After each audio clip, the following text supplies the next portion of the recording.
Point programme में एक बार फिर से आपका स्वागत है। आज हम बात करेंगे क्या होता है बबल बेबी सिंड्रोम। तो सबसे पहले जानते हैं ये चर्चा में क्यों है।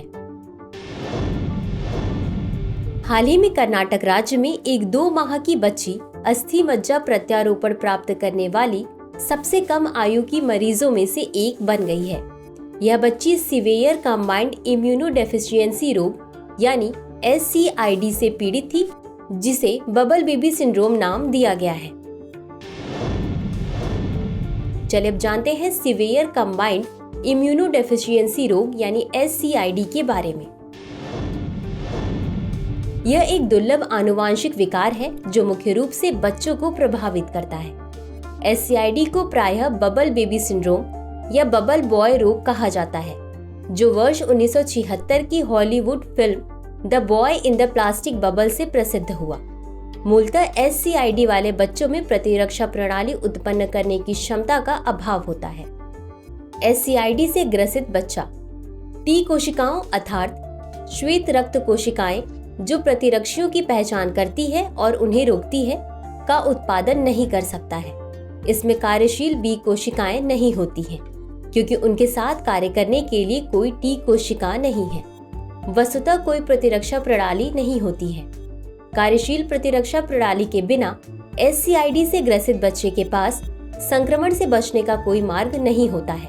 वह निरंतर निम्नलिखित जोखिम में बना रहता है: न्यूमोनिया, क्रोनिक डायरिया, मुंह और त्वचा में थ्रश इन्फेक्शन, कई अन्य प्रकार के इन्फेक्शन जिनमें गंभीर वायरल इन्फेक्शन और आक्रामक जीवाणु या फंगल इन्फेक्शन शामिल हैं। SCID के कारण।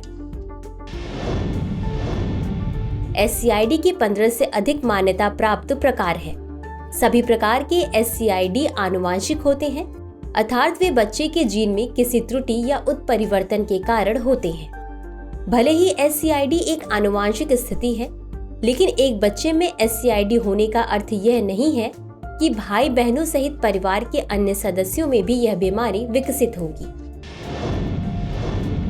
निदान। इसका निदान आमतौर पर बच्चे के संपूर्ण चिकित्सीय इतिहास और शारीरिक परीक्षण के आधार पर किया जाता है।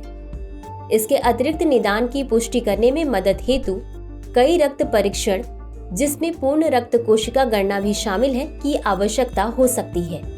लक्षण उभरने से पहले नवजात शिशु की जांच भी SCID का पता लगाने में महत्वपूर्ण भूमिका निभाती है।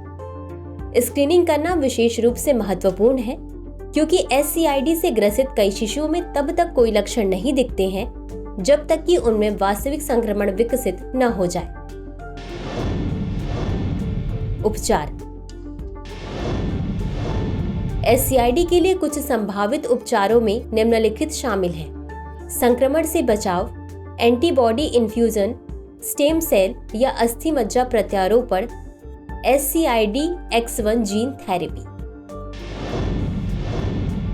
तो चलिए देखते हैं आज के अभ्यास प्रश्न को। सीवियर कंबाइंड इम्यूनोडेफिशिएंसी रोग यानी SCID के संदर्भ में निम्नलिखित कथनों पर विचार कीजिए। 1. इससे ग्रसित बच्चे में T कोशिकाएं प्रचुर मात्रा में पाई जाती हैं। 2. इससे ग्रसित बच्चे में B कोशिकाएं नहीं होती हैं। उपर्युक्त कथनों में से कौन सा या कौन सी सही है या सही है? A केवल 1, B केवल 2, C 1 और 2 दोनों, D न तो 1 और न ही 2। इस प्रश्न का उत्तर कमेंट बॉक्स में जरूर दें। आज के लिए बस इतना ही। शुक्रिया।